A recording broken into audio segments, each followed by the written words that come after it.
Kali ini aku uploadnya mau sharing aja sih soal budgeting solo trip pertama aku ke Jepang 6 hari 5 malam. Tapi tepatnya kalau di Jepangnya cuma 4 hari 3 malam aja sih, karena aku pakai connecting flight itu di Singapura dan itu overnight transit. Jadinya di Jepangnya cuma 4 hari 3 malam. Nah sisanya bermalam di Singapura ya teman-teman. Kemarin ada yang komen di salah satu videoku menanyakan terkait berapa sih budgetnya. Nah di video kali ini aku mau bahas dari semua budgeting aku selama solo trip ke Jepang kemarin. Dan ini startnya dari Yogyakarta ya. Dan aku untuk trip kali ini cuman ambil di Osaka aja, di Kansai District. Tepatnya di 4 kota yaitu Osaka, Kyoto, Nara, dan Kobe. Nah untuk yang pertama kali mungkin yang kita bahas adalah dari trip aku ya. Jadi untuk trip ini sebenarnya masuknya ke trip yang standar sih. Jadi mungkin kalau teman-teman sebelum kalian budgeting soal trip atau solo trip kalian ke luar negeri, tentuin dulu nih kalian mau trip yang kayak gimana, mau yang nyaman, standar, atau yang asal nyampe ini gitu. Nah kalau versi budgetku kali ini adalah versi standar sih sebenarnya untuk solo trip 4 hari 3 malam gitu ya. Nah budgeting total aku tuh nggak sampai 10 juta, itu sudah termasuk dengan budget ketika aku transit di Singapura ya teman-teman ya. Nah yang pertama mungkin yang aku bahas adalah soal tiket.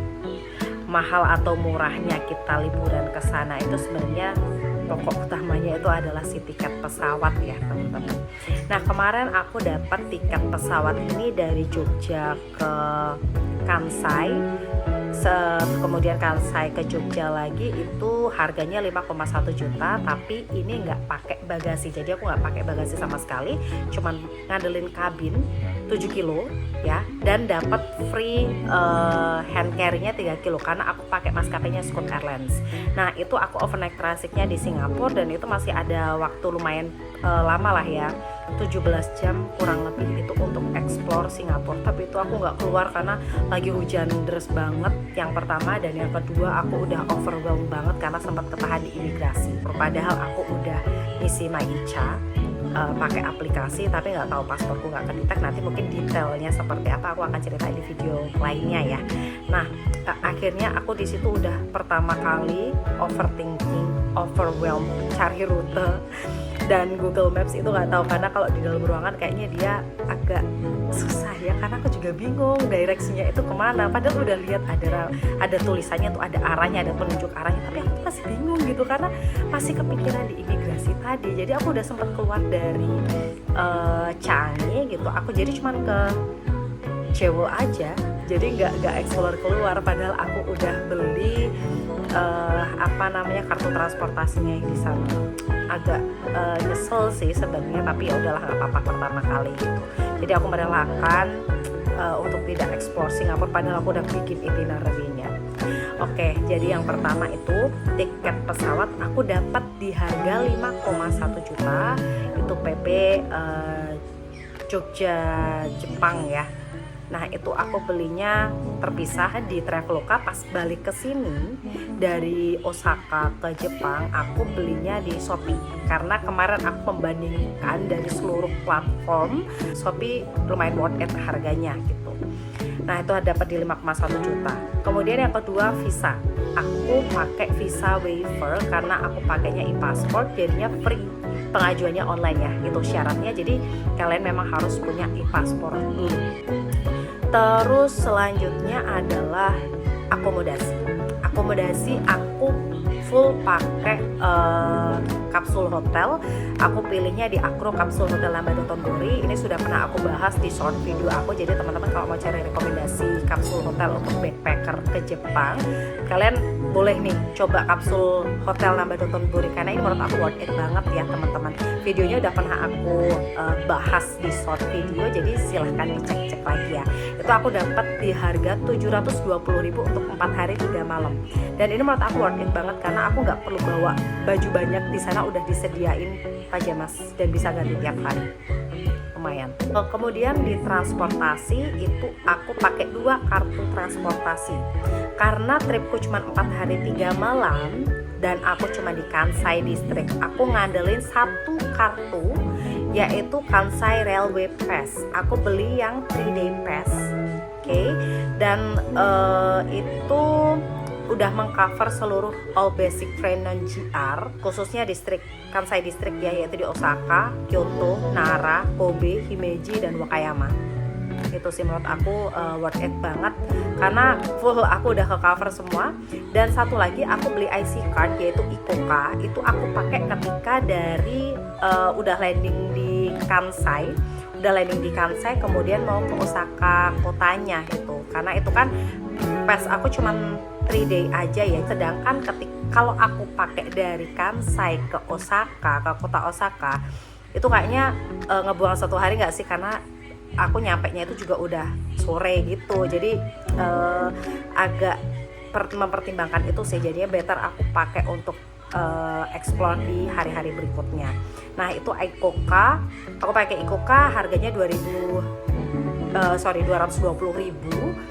Itu sudah masuk ke depositnya 500 yen, kemudian ada saldonya itu 1.500 yen. Menurut aku worth it banget. Jadi aku pakai yang pertama naik kereta dari Kansai ke Osaka kota, dan aku pakai juga untuk jajan-jajan di konbini, kalau enggak beli kopi karena aku coffee addict. Jadi kalau sehari nggak ngopi itu kayaknya pusing banget.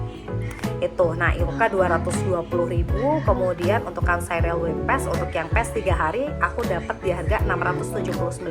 Aku belinya di Agoda. Hai. Oke, selanjutnya adalah SIM card. Nah, untuk SIM card karena aku ada penerbangan yang transit di Singapura, jadi aku belinya 3 paket nih. Yang pertama itu adalah paket transit, aku pakai eSIM dari Digitravel. Kemudian yang paket kedua yang di Jepang itu aku pakai yang kuota base 10 giga.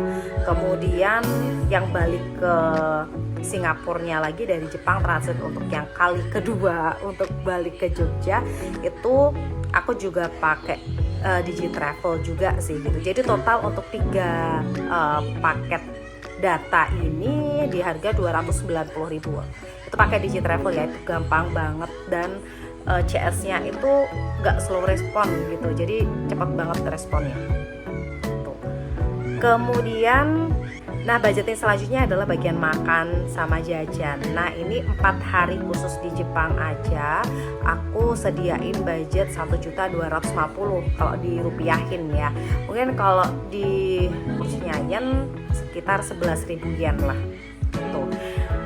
Untuk di Singapura sebenarnya aku juga sedia itu cuman sekitar $30 Singapura aku spare-nya gitu, dan itu cuman buat jajan di 7-Eleven aja, makan di sana atau di staff kantinnya aja. Kemarin sempat makan di sana dan itu masih sisa juga sih balik sini. Kalau masih sisa pas baliknya aku habisin buat jajan di 7-Eleven di Singapura.